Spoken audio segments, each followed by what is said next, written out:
کے لیے یہ آرزو ہوتی ہے کہ میں اس گھر کے اندر سرخ جوڑا پہن کے آئی ہوں تو سفید کفن ہی پہن کے اس گھر سے نکلوں اور میرا شوہر خود میرا جنازہ پڑھے۔ حضور نے ایک دن عائشہ رضی اللہ تعالیٰ سے کہا تھا، عائشہ جب تو فوت ہوگی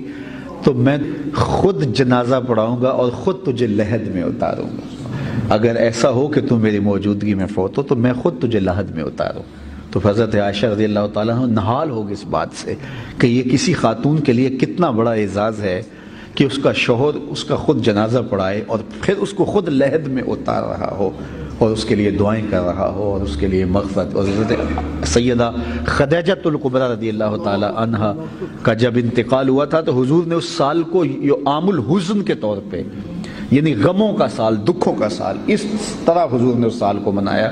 اور پھر اللہ کے محبوب علیہ الصلوۃ والسلام حضرت خدیجۃ الکبریٰ کے لیے اتنی محبتوں کا اظہار کرتے، بکری لاتے، ذبح کرتے، اس کے گوشت کے ٹکڑے ان کی سہیلیوں کے گھروں میں بھیجتے۔ تو حضرت عائشہ فرماتی ہیں کہ میرا ان سے جو تعلق تھا آخر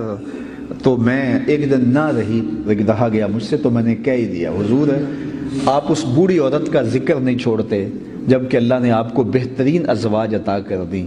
یہ وہ بوڑھی خاتون تھی کہ بڑھاپے کی وجہ سے جس کے ہونٹوں کے گوشے رنگ بھی بدل گئے تھے، اور آپ کو اللہ نے بہتر خواتین دی تو آپ بار بار اس کا ذکر کرتے ہیں۔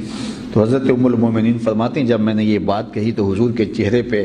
جو ہے وہ سرخی آ گئی جیسے کسی نے انار نچوڑ دیے ہوں۔ تو حضور نے فرمایا کہ عائشہ مجھے خدیجہ کے بارے تکلیف نہ دو، جب پورے مکے نے میرا انکار کیا تھا اس نے میرا اقرار کیا،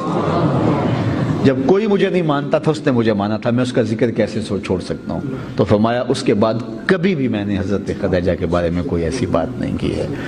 تو یہ شوہر اپنی بیوی کے لیے دعا کر رہا ہو، وہ آئی ہے سرخ جوڑے کے ساتھ اور سفید کفن کے ساتھ اس گھر سے نکلے اور وفا کی لاج نبھا کے جائے، یہ خوش نصیبی ہوتی ہے، خوش بختی ہوتی ہے۔